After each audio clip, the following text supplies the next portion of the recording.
Пакуль мы жывыя, мы будзем памятаць. Пакуль мы памятаем, мы будзем жыць. З Віцебшчынай звязана шмат гераічных і трагічных старонак нашай гісторыі перыяду Вялікай Адчыннай вайны. Адной з іх з'яўляецца легендарная гісторыя славутых віцебскіх ці сурожскіх варот. Сурожскія вароты сапраўды унікальная з'ява для Беларусі. На нашай зямлі было шмат партызанскіх зон і краёў. Напрыканцы вайны большую частку тэрыторыі Беларусі кантралявалі партызаны. Але аналагаў такой з'явы, як сурожскія вароты, не было. Сурожскія вароты ўтварыліся ў лютым 1942 года на стыку груп армій «Цэнтр» і «Поўнач». На поўначы Віцебшчыны размяшчаўся правы фланг групы армій «Поўнач», асноўным накірункам удару якой з'яўляўся горад Ленінград. Праз усю Беларусь асноўны удар у накірунку Масквы наносіла група армій «Цэнтр». І менавіта тут, у раёне Суража, знаходзіўся левы фланг групы армій «Цэнтр». З 5 на 6 снежня 1941 года савецкія войскі нанеслі контрудар пад Масквой. Гэта была першая бітва, якая карэнным чынам змяніла ход вайны. Нарэшце нашыя салдаты даказалі, што вермахт можна перамагчы. Развіваючы поспех бітвы пад Масквой, 3-я і 4-я ударныя арміі накіраваліся ў раён Усвят і Вележа. 3-я ударная ўзяла Усвят, 4-я ударная армія ўзяла правабярэжную частку Вележа і працягнула наступленне далей, на Віцебск. Перад 249-й дывізіяй ужо ў канцы студзеня 1942 года была пастаўлена задача вызваліць горад Віцебск. 3 лютага перадавыя часткі чырвонай арміі вялі баі на подступах да Віцебска. На вялікі жаль, затрымацца перад самым горадам 249-й дывізіі не атрымалася. У гэты момант 51-я стралковая брыгада спрабавала ўзяць Сураж. Але немцы кінулі вялікія сілы на левы бок Дзвіны. У выніку, каб не патрапіць у абкружэнне, 249-я дывізія вымушана была адступіць. Яна так і адышла непераможна. Але на вялікі жаль, вызваліць Віцебск у лютым 1942 года так і не атрымалася. Тую частку Віцебшчыны, праз якую прайшла 4-я ударная, адразу ўзялі пад кантроль беларускія партызаны. У выніку і атварылася легендарная партызанская зона, 40-кіламетровы прагал у лініі фронта, Суражскія вароты.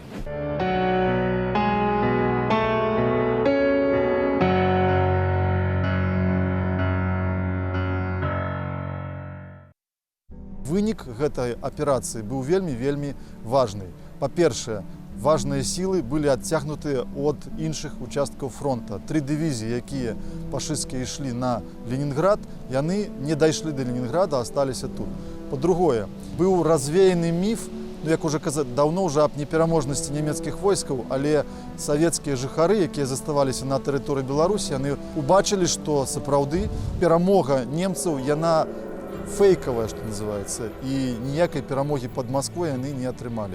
По звестках мясцовых жыхароў, фашысты, которых знянацку захапілі савецкія войскі, выскакивалі з гэтага будынку і ў адных падштаніках беглі ў бок Віцебска. Гэта сведчанне, яго паўтараюць усе мясцовыя жыхары, і гэта відавочна так.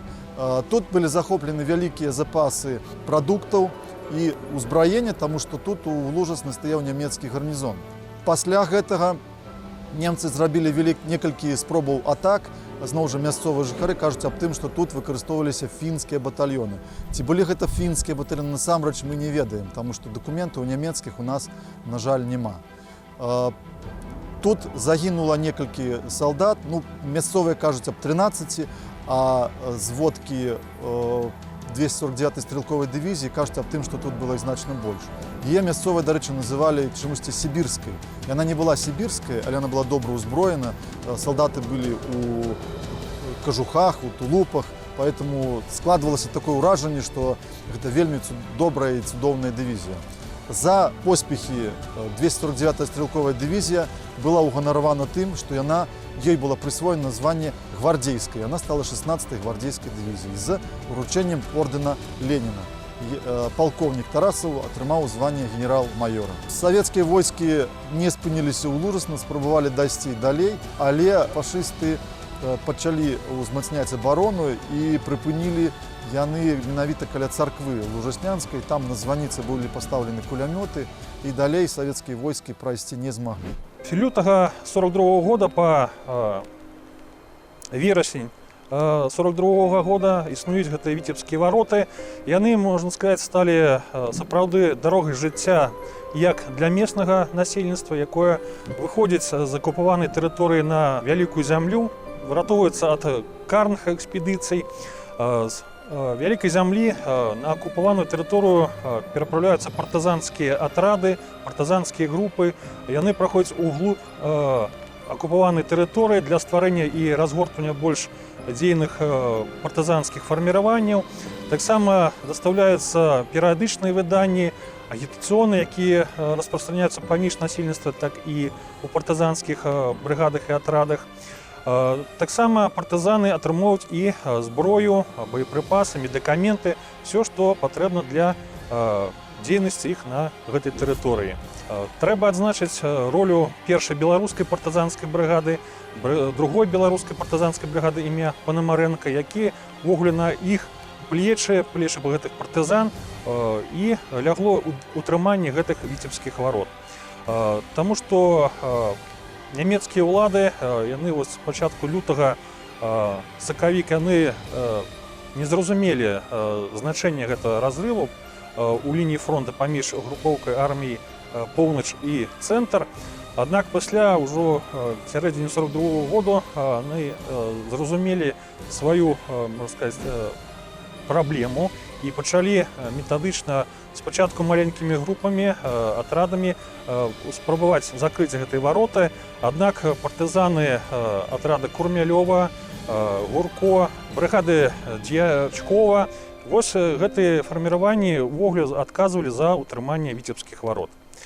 Таксама цікава тым, што ў верасні 42 года адбываецца засяданне ў Сталіна ў Маскве, куды прыязджаюць партызанскія камандыры вось менавіта праз віцебскія вароты. Калі гаварылі, што як яны аказаліся ў Маскве, адказалі, што вось па зямлі без самалёта, а вось на аўтамашынах прыехалі сюды ў Маскву для далажыць тую абстаноўку, якая дзейнічае вось на гэтай тэрыторыі. З'ява цікавая, таму што на тэрыторыі 1600 квадратных километров была установлена советская власть, обновлены колгасы, дзейнічалі сельские советы. Это 15 сельских советов выходили у зону контролируемую, которую партизаны контролировали. И вось Сталину это все было докладено, и он менавіта у Шмурова спытаў, что это так, что на што Шмуров таксама рассказал всю ситуацию, и пасля гэтага партызаны атрымоўваюць яшчэ большую падтрымку ў выглядзе узбраенняў, медыкаментаў, боепрыпасаў, што і садзейнічала вось дзейнасці партызанскіх фарміраванняў. Помнік уяўляе сабой два пілоны абеліскі ў выглядзе штыкоў, на якіх размешчаны выявы воіна Чырвонай арміі і партызана. Яны злучаны зоркай. Гэта сімвалічныя вароты і сімвалічнае з'яднанне двух сіл, сумесныя дзеянні якіх прывялі да існавання унікальных суражскіх варот. Улічваючы значнасць помніка і унікальнасць гістарычнай з'явы, якую ён ушаноўвае, у 2019 годзе рашэннем Віцебскага абласнога выканаўчага камітэту аб'екту нададзены статус гісторыка-культурнай каштоўнасці.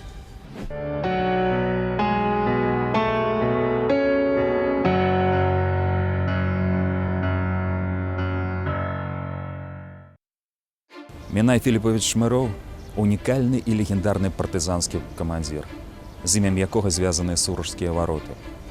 Але вельмі часта, прыгадваючы бацьку Міная, мы ўспамінаем і яго асабістую трагедыю, звязаную з яго дзецьмі. Уже в самом начале оккупации прогремела слава о бесстрашном батьке Миная и его отряде. Партизаны, собственно говоря, очень активно работали, они уничтожали и немцев, и громили живую силу, и технику врага, устраивали диверсии. И, собственно говоря, немцы предпринимали ряд попыток для того, чтобы уничтожить и Шмырева, и отряд, естественно. Собственно говоря, не добившись никаких результатов в этой открытой борьбе, немецкое командование обещают вознаграждение за поимку и сдачу Шмырева. 50 тысяч немецких марок, 5 гектаров земли и корову. Но реакция населения абсолютно противоположная. В районах развешивают листовки с приметами народного вожака, и никто из советских граждан на эти уловки не попался. Но, наоборот, еще больше начинают отряду и Шмыреву, в частности, помогать. И, опять-таки, ничего не добившись, в октябре 1941 года немцы захватывают в качестве заложников 4 детей Миная Филипповича Шмырева в возрасте от 3 до 14 лет.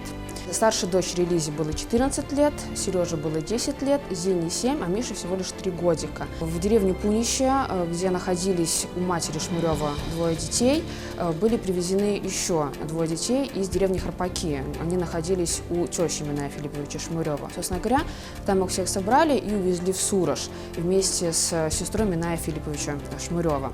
В Суроже содержались дети на территории бывшего леспромхоза. И как содержались, ну, по сути, мы тоже знаем. Довольно жесткие условия были. Давали буквально краюху хлеба, литр воды на сутки, детей били. Естественно, пытались выведать, где находится отец.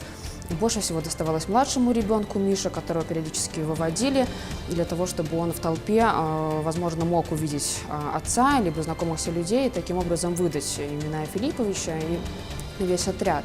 Шмырев стал перед выбором очень серьезным между детьми и, по сути, долгом перед Родиной. Но в этот же период времени Шмыреву удается получить записку о старшей дочери, которая пишет следующее. «Папа, никого не слушай, к немцам не иди. Если тебя убьют, мы бессильно за тебя не отомстим. Если убьют нас, то ты за нас отомстишь». Шмырев принимает очень сложное решение, он не сдается, и 14 февраля 1942 года дети были расстреляны вместе с сестрой Миная Филипповича Анной. З помніку ля Сурожської школи на нас глядять дзеці Міная Шмырова, створане віцебським скульптарам Александром Гвоздиком. Мы тут таксама бачым іх імёны і памінальныя званы. Уже ў чэрвені 1942 года Аркадзь Куляшоў, ведаючы пра асабістую трагедыю Міная Філіпавіча Шмырова, напісаў славутую баладу пра 4 заложнікаў. Іх салдат да сцяны прыстаўляе, цэліць кат у льняныя галовы, пачынае з сына Міная, стрэл, упаў хлапчук 3гадовы. Кат ізноў пісталет уздымае, на сцяне заложнікаў цень. Вось і ўсё. Перад бацькай Мінаем станьце ўсе бацькі на калені.